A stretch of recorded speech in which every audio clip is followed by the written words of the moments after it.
మనం బంగారంగులు కొట్టడానికి జ్యువెలరీ షాప్కి వెళ్ళినప్పుడు చాలామంది బిల్లుని తీసుకుని పరిశీలిస్తారు. బాగా చదువుకున్నాం అన్న వాళ్ళకు కూడా చాలా విషయాలు తెలియవు. ఎందుకంటే ఈరోజు చాలా జ్యువెలరీ షాప్స్లో ఈ బిల్స్ ఇస్తున్నారు. ఎలాగంటే ఇందులో క్యారెట్ వాల్యూ మెన్షన్ చేయరు, ఓన్లీ కేడిఎంని మాత్రమే మెన్షన్ చేస్తారు. మరి కేడిఎం అంటే స్వచ్ఛమైన బంగారమే కదా అనేటువంటి ఒక వాదన ఈరోజు బాగా చదువుకున్న వాళ్ళ నుంచి కూడా వస్తుంది. కరెక్టే. దాని గురించి పూర్తిగా వివరాలు తీసుకుందాం. అసలు కేడియం అంటే ఏమిటి అని మనం అయితే, కాడియం అనేటువంటి ఒక రసాయన పదార్థం నుంచి వచ్చిందే ఈ కేడియం. షార్ట్కట్లో ఇది గ్రీక్ నుంచి వచ్చింది. యాక్చువల్గా బంగారు నగలు మొత్తం 24 క్యారెట్స్ బంగారం కనుక తీసుకుంటే అందులో 99.9% బంగారం ఉంటుంది.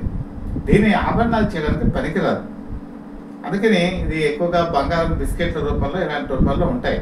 మరి బంగారు నగలు చేయాలంటే అది 22 క్యారెట్స్తోనే సాధ్యమవుతుంది. అంటే బంగారాన్ని 24 భాగాల్లో కనుక మనం తీసుకుంటే 22 భాగాలు బంగారం ఉంటుంది, ఒక భాగం తీసుకునేప్పటికీ రాగి ఉంటుంది, ఒక భాగం వచ్చేప్పటికి వెండి ఉంటుంది. ఇది కలుపుతారు. అంటే అక్కడ నగ గట్టిగా ఉండడానికి ఇది చేస్తారు. అయితే ఈ నగలు తయారు చేసేటప్పుడు డిజైన్స్ ఉంటాయి. ఈ డిజైన్స్ని కలిపేటప్పుడు ఆ భాగాన్ని షోల్డరింగ్ చేస్తారు. ఈ షోల్డరింగ్ చేసేటప్పుడు అక్కడ గట్టిగా ఉండడానికి కాడియం అనేటువంటి ఒక పదార్థాన్ని వాడతారు. యాక్చువల్గా ఇప్పుడు రాగి లేకపోతే వెండి కూడా వాడచ్చు కదా. మరి ఇది ఎందుకు వాడతారంటే రాగి వెండి వచ్చేప్పటికి హైయెస్ట్ టెంపరేచర్లో దాన్ని ఇచ్చేయాలి, అప్పుడు కానీ అక్కడ గట్టిపడదు. కానీ ఇది వచ్చేప్పటికి ఈ కాడియం అనేది మీకు అత్యల్ప ఉష్ణోగ్రతల్లోనే ఇది గట్టిపడిపోతుంది. షోల్డరింగ్ విషయంలో ఇది ఏంటంటే పటుత్వంగా ఉంచడానికి ఇది బాగా హెల్ప్ అవుతుంది. అందుకే అనాది కాలం నుంచి కూడా ఈ కాడియం అనేది ఈ డిజైన్స్లో వాడతారు. అలాగే చాలా స్వల్ప సూక్ష్మమైన డిజైన్లు ఉంటాయి. ఈ డిజైన్ని కలపడానికి కూడా ఈ కాడియంనే ఉపయోగిస్తారు. అంటే మీరు బంగారం కనుక చూసుకుంటే 92 కనుక బంగారం అంటే 8 వచ్చేప్పటికి ఈ కాడియం ఉంటుంది అనమాట. ఇది పర్సంటేజ్. కాబట్టి ఇది అనాది కాలంగా నేను చెప్పినట్టు ఈ కాడియంని చేస్తున్నారు. కానీ ఇది బాగా విషపూరితమైంది, చాలా ప్రమాదకరమైనది కూడా. యాక్చువల్గా ఈ మధ్య పరిశోధనలో తెలియంది ఏంటంటే ఈ కాడియం వాడుతున్నటువంటి నగలు చాలా మందికి ఈ స్కిన్ డిసీజెస్ కలుగుతుంది, ఆరోగ్యం మీద ప్రభావం చూపిస్తుంది. అందుకని ఇది గవర్నమెంట్ ఏం చేసిందంటే ఇది వాడకూడదు అని చెప్పేసి నిషేధించడం జరిగింది. ఇది అన్అఫిషియల్గా ఎవరైనా సొనకాలు ఏమైనా వాడుతుంటే మనం చెప్పలేం, కానీ అఫీషియల్గా అయితే దీన్ని బ్యాన్ చేశారు. మరి దీని పరిస్థితిలో ఏది వాడతారంటే జింక్ను వాడతారు. ఇంకా రకరకాలైనవి వచ్చాయి కదా, వాటిని కూడా వాడతారు. అయితే కేడియం అంటే ఇది మిశ్రమాన్ని కేడియం అని చెప్పి మనం పిలుస్తాం. అయితే ఇప్పుడు బంగారం ఈ కేడియం వచ్చేప్పటికి ఎలాగంటే సాల్టరింగ్, అంటే మీకు కొన్ని భాగాన్ని కలిపేటువంటి ప్రాంతాన్ని సాల్టరింగ్ అంటాం కదా. ఈ కేడియం నగలు ఈ సాల్టరింగ్ చేసేటప్పుడు ఉండేటువంటి అక్కడ ఎంత పర్సంటేజ్ అనేది ఈ కేడియం నగల్లో తెలుస్తుంది. కానీ క్యారెట్ వాల్యూ అనేది మొత్తం బంగారు నగల్లో ఎంత బంగారం ఉంది, ప్యూరిటీ ఎంత ఉంది అని చెప్పేసి తెలియజేస్తుంది. అంటే అది 22 క్యారెట్స్ ఉందా లేదా అన్నది ఈ బిల్లులో మెన్షన్ చేసినప్పుడు తెలుస్తుంది. అంటే మీరు సూక్ష్మంగా అర్థం చేసుకోవాలంటే మీరు తీసుకున్నటువంటి బంగారు నగలో ఎంత బంగారం ఉన్నది క్యారెట్ విలువ సూచిస్తే, కేడియం అనేది మీకు అతుకులు, అంటే దాన్ని అతికించేటప్పుడు వాడేటువంటి సాల్టరింగ్లో ఈ కేడియం ఉపయోగిస్తారు. కాబట్టి ఆ కేడియంలో, ఆ సాల్టరింగ్లో ఈ కేడియం ఎంత ఉంది లేకపోతే బంగారం ఎంత ఉంది అని తెలుస్తుంది. అంటే ఇప్పుడు కొత్తగా జింకు వాడుతున్నారు కాబట్టి జింకు ఎంత పర్సెంటేజ్ ఉంది, బంగారం పర్సెంటేజ్ ఎంత ఉంది, ఇది క్యాలిక్యులేషన్. అంటే మొత్తం విలువకి ఇది సూచిక కాదు కేడియం. ఇది విద్యార్థులకు కూడా తెలియదు, సామాన్య ప్రజలు కూడా ఈ వీడియో చూసి మీరు తెలుసుకోండి. మీరు జ్యువెలరీ కొనేటప్పుడు క్యారెట్ వాల్యూ కనుక మెన్షన్ చేయకపోతే వేరే వాళ్ళని అడిగేటువంటి రైట్ ఉంది, మీరు అడగచ్చు. ఒకవేళ కనుక వాళ్ళు ఏమైనా నిర్లక్ష్యపూరితమైన సమాధానం చెప్తే సెకండ్ ఆప్షన్ ఏంటంటే ఎవరైనా ఇలాంటి బిల్స్ ఇస్తుంటే అక్కడికి వెళ్ళి తీసుకోవడం ఉత్తమం. ఒకవేళ అక్కడ కూడా మీకు ఇదే పరిస్థితి వస్తే మీరు తూనికల కొలతల శాఖ దీనికి వెళ్ళి మీరు కంప్లైంట్ ఇవ్వచ్చు. ఎందుకంటే ఎవరైనా ఇలాంటి విద్యార్థులు ఇలాంటి కంప్లైంట్ కనుక ఇవ్వకపోతే మోసపోతూనే ఉంటారు. మన రూల్ అది, మనకున్న గైడ్లైన్స్ అది, దాని ప్రకారం తీసుకునేటువంటి హక్కు మీకు ఉంటుంది. క్యారెట్ వాల్యూ మాత్రం బిల్లులో తప్పనిసరిగా మెన్షన్ చేయాలి. ఈ విషయాన్ని మీరు ఒకసారి జాగ్రత్తగా పరిశీలించుకోండి. అయితే ఇక్కడికి వచ్చేప్పటికి మనం జ్యువెలరీ షాప్స్లోకి వెళ్తాం, వాళ్ళు కూల్ డ్రింక్ ఇస్తారు, చక్కగా కూర్చోబెడతారు, మర్యాద చేస్తారు, అన్నీ చూపిస్తారు. కాకపోతే ఇదే భాగంలోగా మీరు మా దాంట్లో ఎంతో కొంత చిట్టు కట్టండి. ప్రతి నెల మీరు కొంత డబ్బులు కట్టండి. దీనివల్ల మీకు 12 నెలలోకి వచ్చేప్పటికి పూర్తిగా మేమే చెల్లిస్తాం. తరుగు ఉండదు, మజూరీ ఉండదు అని చెప్పి చెప్తుంటారు. చాలామంది ఇలా కట్టేస్తూ ఉంటారు. యాక్చువల్‌గా ప్రీవియస్ అంటే దాదాపు మీరు ఒక 7 సంవత్సరాల క్రితం వరకు చూసుకుంటే ఈ గోల్డ్ స్కీమ్స్ అనేవి 2 సంవత్సరాల వరకు ఉండేది. కొంతమంది 2.5 సంవత్సరాలు కూడా ఈ గోల్డ్ స్కీమ్స్ రన్ చేసేవాళ్ళు. అప్పుడు రిజర్వ్ బ్యాంక్ ఆఫ్ ఇండియాకి కంప్లైంట్ వెళ్ళింది.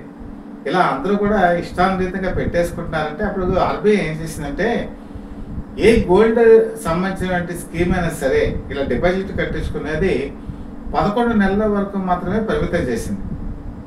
ఆ తర్వాత మాత్రం వాళ్ళు ఎటువంటి స్కీమ్స్ పెట్టకూడదు. ఇది ఆర్బీఐ ఇచ్చినటువంటి ఒక రూలింగ్.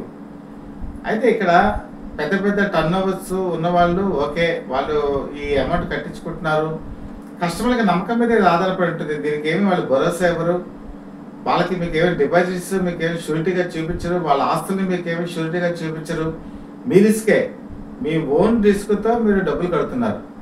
ఒకవేళ మీ గ్రహస్థితి బాగాలేకపోతే 11 నెలలకు ముందే ఏదైనా ప్రాబ్లం జరిగి ఆ జ్యువెలరీ షాపు లేకపోతే ఆ జ్యువెలరీ సంస్థ మూతపడింది అనుకోండి, మీ డబ్బులు గోవిందానే. ఇది మాత్రం వాస్తవం. చాలామంది నేను చెప్పాను కదా, విద్యార్థులు మేము బాగా చదువుకున్నాం మాకు అన్నీ తెలుసు అనుకుంటారు కానీ వాళ్ళకి ఏమీ తెలియదు. ఇది చెప్పినా కూడా కొంతమంది కోపం రావచ్చు. వాస్తవం తెలిసి కూడా ఎవరు కూడా దీన్ని తెలుసుకోకుండా డబ్బులు కడుతుంటారు. కొంతమంది వాళ్ళ పిల్లలు పెళ్లి చేయడానికి 10,000 దగ్గర నుంచి 50,000, 60,000 కూడా కట్టేవాళ్ళు ఉన్నారు. ఈ డబ్బులు ఏదైనా హఠాత్ పరిణామం ఎదురయ్యి పోతే ఇంకా ఆ డబ్బులు తిరిగి రావు కదా, వాళ్ళ పరిస్థితి ఏంటి ఒకసారి ఆలోచించుకోవాలి. అసలు తెలియని వాళ్ళు చేసే పని ఏంటంటే, మీ దగ్గర డబ్బులు ఉన్నాయి, ఈ నెల మీకు 10,000 ఉంది, మీరు వెళ్ళండి ఒక జ్యువెలరీ షాప్లో ప్యూర్ గోల్డ్ తీసుకోండి, ఒక బిస్కెట్ల రూపంలో తీసుకోండి, మీకు ఎంత వస్తే అంతే, 10,000కి ఎంత వస్తే అంతే తీసుకోండి, లేకపోతే ఒక కాయిన్ రూపంలో తీసుకోండి ప్యూర్ గోల్డ్. అలాగా మీకు ఎప్పుడు డబ్బులు ఉంటే అప్పుడు వెళ్ళి కొనుక్కుంటూ ఉండండి. తర్వాత మీరు ఎప్పుడైనా సరే మీ అకేషన్ వచ్చిన తర్వాత ఈ జ్యువెలరీ చేయించుకోవాలంటే ఇవన్నీ కలిపి తీసుకెళ్ళి వాళ్ళకి కనుక ఏ స్వర్ణకారులకి ఇచ్చినా కూడా వాళ్ళు మీకు మీ ఆర్డర్ ప్రకారం చేసిస్తారు. దాన్ని మీరు అప్పుడు ఉన్నటువంటి ఇప్పుడు ఇది ఎంత పడుతుందో అది అంతే పడుతుంది, ఇంకా మీకు తక్కువ ధరకే పడుతుంది, పైగా రిస్క్ ఉండదు. మీ డబ్బులకి మీ వాల్యూ కన్నా బంగారం మీకు తిరిగి వచ్చేస్తుంది. ఇది ఎందుకని ఆలోచించరు? అది నిజంగా ఇది కూడా ఒక శోచనీయమైన విషయం. ఇక్కడ స్వర్ణకాల విషయానికి వచ్చేప్పటికి ఒక విషయం చెప్పాలి. ఈరోజు స్వర్ణకాల పరిస్థితి 100 మంది స్వర్ణకారులను కనుక మనం తీసుకుంటే ఆంధ్రప్రదేశ్ రాష్ట్రంలో విషయం చెప్తున్నా, 15 మందికి పని ఉంటుంది, 85% మందికి పని ఉండట్లా.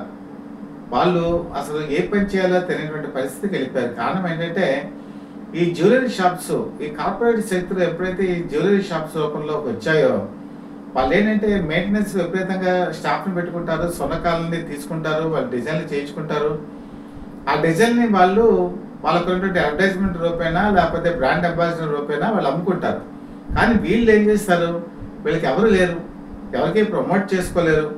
పోనీ ఏదైనా ఆర్డర్స్ వచ్చి వాళ్ళు చేస్తే కష్టపడి అంతా తయారు చేస్తారు. అసలు బంగారం తయారు చేయడం స్టేజెస్లో ఉంటుంది. ఇది ముందు ఆ బంగారాన్ని వాళ్ళు కనుక పాత బంగారం ఇస్తే అది కరిగించాలి. దాన్ని ఏంటంటే ఒక కడ్డీల రూపంలో తయారు చేసుకోవాలి, లేదా కాయిన్స్ రూపంలో అయినా తయారు చేసుకుంటారు. తర్వాత దాన్ని డిజైన్స్ రూపంలోకి కన్వర్ట్ చేసుకుంటారు. డిజైన్స్ అయిన తర్వాత వాటిని మెరుగుదిద్దే కార్యక్రమం ఒకటి ఉంటుంది. సో అందరి దగ్గర అన్నీ ఉండవు. ఒక్కొక్కరి దగ్గర ఈ కరిగించే దగ్గరికి ఒకరి దగ్గరికి వెళ్తారు, డిజైన్స్ వాళ్ళు చేసుకుంటారు. ఆ తర్వాత మెషిన్ మేడ్ కూడా ఉంటాయి. మెషిన్ అనేది ఒక పరికరం మాత్రమే, మెషిన్ అంతా తయారు చేయదు. మెషిన్ ఉపయోగించుకొని స్మూత్గా డిజైన్ చేసే వాళ్ళు కూడా ఉంటారు. వాళ్ళు ఆర్ట్ ఉంటేనే వాళ్ళు ఆ పని చేయగలరు. తర్వాత ఈ పై మెరుగు దిద్దడం అనేది ఇంకో దగ్గరికి వెళ్తారు. ఇలా అందరి దగ్గరికి వెళ్ళి సమిష్టిగా కూర్చుకొని ఆ డిజైన్ తయారు చేసి ఆర్డర్ ఇచ్చిన వాళ్ళ దగ్గర తీసుకెళ్తే వాళ్ళు ఏం చేస్తారు, ఏకాదిగా పరిశీలిస్తారు. అక్కడ వంకర ఉందనో ఇక్కడ టింకర్ ఉందనో అంటారు. అన్న తర్వాత స్వర్ణకాల పరిస్థితి ఏంటి, మొత్తం అంతా రెడీ అయిపోయింది, ఇప్పుడు కాదంటే పరిస్థితి ఏంటి అర్థం కాదు. అందుకని వాళ్ళు ఎంతో కొంత దీంట్లో మళ్ళీ బార్గెనింగ్ చేస్తారు. మొట్టమొదట మాట్లాడుకున్న రేట్ ఒకటి ఉంటుంది, తర్వాత బంగారం ఇచ్చేటప్పుడు వంకర టింకర్ పెట్టేసి అక్కడ కొంత డబ్బుల్ని వాళ్ళు డిస్కౌంట్ రూపాయన అడిగేస్తారు. ఏమి చేయలేని పరిస్థితి. ఒకసారి అయితే కూలి డబ్బులు కూడా రావు. కూలికి వెళ్తే కనీసం కూలి డబ్బులు అయినా వస్తాయి. స్వర్ణకారుల పరిస్థితి ఏంటంటే అది కూలి డబ్బులు కూడా గిట్టినటువంటి పరిస్థితిలో చాలామంది ఈ వృత్తి మనకి ఎందుకు అని చెప్పేసి కూలి పనికి వెళ్తున్న వాళ్ళు కూడా ఉన్నారు. ఇదే వాస్తవం. అది నిజంగా పొట్టగడవని పరిస్థితికి ఈ కూలీ పనులు కూడా చేసుకుంటారు. ఏ పని దొరికినా చాలు అన్న పరిస్థితి కూడా వచ్చారు. అయితే అసలు ఈ సొనకాలకి శత్రువు ఎవరు అని అంటే, సొనకాలకి శత్రువు ఈ జ్యువెలరీ షాప్సే. అది ఎలాగంటారా, ఇప్పుడు సొన్నకాలు చేసింది ఈరోజు మనం తీసుకెళ్ళి హాల్ మార్క్ మనం కూడా వేయించుకోవచ్చు, వాళ్ళు కూడా హాల్ మార్క్ వేసి ఇస్తున్నారు. పెడితే వాళ్ళు ఏమంటారు, ఇదేం పెద్ద డిజైన్ అండి, ఇది మీరు తీసుకోండి, ఇందులో మాకు నమ్మకం లేదు, మా సర్టిఫికేట్ ఇస్తాం, మాది ప్యూరిటీ ఉంటుంది అని చెప్పండి. ఎందుకంటే బిల్స్ ఇలాగే ఉంటాయి, మీరు చెప్పిన బిల్స్. సొన్నకాలకి మార్కెటింగ్ చేసుకోవడం తెలియదు. వాళ్ళు సొన్నకాల మీద ఎప్పుడైతే అపనమ్మకం ఏర్పడిందో వాళ్ళు ఏం చేస్తారంటే జ్యువెలరీ షాప్స్కి ఇప్పుడు ఆర్డర్స్ కూడా ఇచ్చేస్తున్నారు. ఈరోజు మనం బట్టలు, చేనేత బట్టలకి వాళ్ళకి కూడా సొసైటీలు ఉన్నాయి. ఈ సొసైటీలు ఏం చేస్తాయంటే వాళ్ళకి పనులు అప్పచెప్తున్నాయి. ఇప్పుడు చేనేత బట్టలు అన్నీ కూడా ఎవరైతే అక్కడ చేనేత కార్మికులు ఉంటారో వాళ్ళకి ఉపాధి కల్పించడానికి వాళ్ళకి ఆర్డర్స్ ఇచ్చి వాళ్ళ చేత తయారు చేయించి వాటిని బట్టల షాపులో, అంటే గవర్నమెంట్ నిర్దేశించిన షాపుల్లో వాటిని అమ్మటం జరుగుతుంది. వాళ్ళకి ఒక రేట్ ఇచ్చి వాళ్ళని ప్రోత్సహించడం జరుగుతుంది. మరి సొనకాలకి సొసైటీలు ఏమైనా ఉన్నాయా అంటే లేవు. ఈరోజు ఆంధ్రప్రదేశ్ ప్రభుత్వం, మన రాష్ట్ర ముఖ్యమంత్రి చంద్రబాబు నాయుడు ఈ సొసైటీలని సొన్నకాలకి పెట్టి అందులో కనుక వాళ్ళకి పనులు అలాట్మెంట్ చేసి వాళ్ళకి ఉపాధి కనుక కల్పించినట్టయితే చాలామంది సొన్నకాలు బాగుపడతారు. వాళ్ళు మంచి డిజైన్స్ ఉన్నాయి. ఈరోజు ఒక్కొక్క ప్రాంతానికి ఒక్కొక్క డిజైన్ ఉంటుంది. మీరు చెన్నైలో మంగళసూత్రాలు ఒక రకంగా ఉంటాయి, ఆంధ్రప్రదేశ్లో మంగళసూత్రాలు ఒకటి ఉంటుంది, ఇక్కడ రాయలసీమకు వచ్చేప్పటికి ఒక రకమైన కళాత్మక దృష్టి ఉంటుంది, విజయనగరం, శ్రీకాకుళం ఇటు సైడ్ వచ్చేప్పటికి ఒక కళాత్మకమైన జ్యువెలరీ ఉంటుంది. ఇలా ప్రాంతానికి మారుతాయి. మరి మీకు కేరళ కనుక వెళ్ళినట్టయితే అక్కడ జ్యువెలరీ మేకింగ్ డిఫరెంట్గా ఉంటుంది, అక్కడ సొన్నకాల పరిస్థితి కూడా అంతే. కాబట్టి ఇలాంటి సొన్నకారులు అరుదైపోతున్నారు. మన పాతకాలంలో కనుక చూసుకుంటే మన జ్యువెలరీ చాలా షిప్పుల్లో ఆ లండన్కి వెళ్ళిపోయింది. అంతకుముందు ముస్లిం రాజులు మనం పరిపాలించారు, వాళ్ళ చేతుల్లోకి వెళ్ళిపోయి దేశం సరిహద్దులు దాటి విదేశాలకు వెళ్ళిపోయాయి.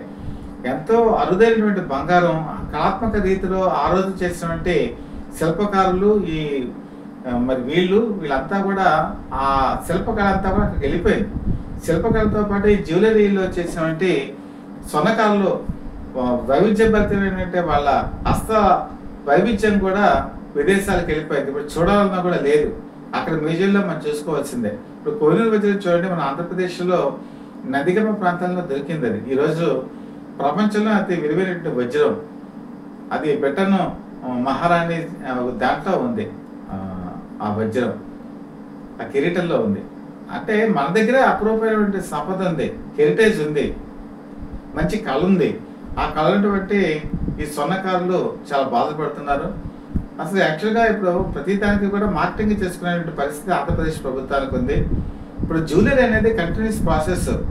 పెళ్ళిళ్ళు కానీ, లేకపోతే బర్త్డేస్ కానీ, లేకపోతే ఏదైనా శుభకార్యాలు కానీ, దైవ కార్యాలు కానీ, ఈవెన్ టెంపుల్స్లో కూడా చాలామంది దాతలు ఏం చేస్తుంటారంటే ఈ జ్యువెలరీ తయారు చేయించి దేవుళ్ళకి ఇస్తూ ఉంటారు. కానీ గవర్నమెంటే అసలు ఒక జ్యువెలరీ సంస్థని నెలకొల్పి ఈ కళాకారులకి లేకపోతే ఈ స్వర్ణకారులకి ఉపాధి కల్పించి వాళ్ళ కనుక మార్కెటింగ్ చేస్తే ఖచ్చితంగా నేను చెప్పినట్టు ఈ బయట ఇలా జరిగేటువంటి ఈ బిల్స్ సిస్టంలో లోపాలు లేకుండా ఉంటాయి. గవర్నమెంట్ దగ్గర నుంచి తీసుకునేటువంటి గోల్డ్ కూడా ఒక భరోసా ఉంటుంది. ముఖ్యంగా స్వర్ణకారులకి ఉపాధి కల్పించినట్టు అవుతుంది. ముఖ్యంగా కొత్తమేరకు ఏంటంటే మీరు మాత్రం మరొకసారి మీరు ఏదైనా జ్యువెలరీ షాప్కి వెళ్ళి వాళ్ళ మాయాజాలంలో పడద్దు. మాయాజాలం అందరూ చేస్తున్నారని చెప్పను, చాలా చోట్ల మాత్రం ఈ క్యారెట్ విలువ అయితే మెన్షన్ చేయట్లేదు. క్యారెట్ విలువ మెన్షన్ చేయకపోతే మీకు మొత్తం జ్యువెలరీలో ఉన్నటువంటి ప్యూరిటీ వాల్యూ తెలియదు, మీరు మోసపోతున్నారు. కేడిఎం అంటే నేను చెప్పినట్టే ఇదే. కాబట్టి ఇక్కడి నుంచి అయినా సరే బిల్లు జాగ్రత్తగా పరిశీలించుకొని అది కరెక్ట్గా ఉంటేనే తీసుకోండి, లేకపోతే క్వశ్చన్ చేయండి. అలాగే మీకు ఇంకేదైనా ఇబ్బంది కలిగితే మీరు వెంటనే ఈ అధికారులకి ఎవరైనా ఉంటారో వాళ్ళకి తెలియచేయండి. కాబట్టి రాష్ట్ర ప్రభుత్వం కూడా స్వర్ణకారులను ప్రోత్సహించే దిశగా ఏదైనా చర్యలు తీసుకుంటే బాగుంటుందేమో. ముఖ్యమంత్రి గారు మీరే చొరవ తీసుకోవాలి, వాళ్ళ సమస్య పరిష్కారానికి మీరు ముందడుగు వేయాలి. ఆ వేస్తాన్న భరోసా మా అందరికీ కూడా ఉంది.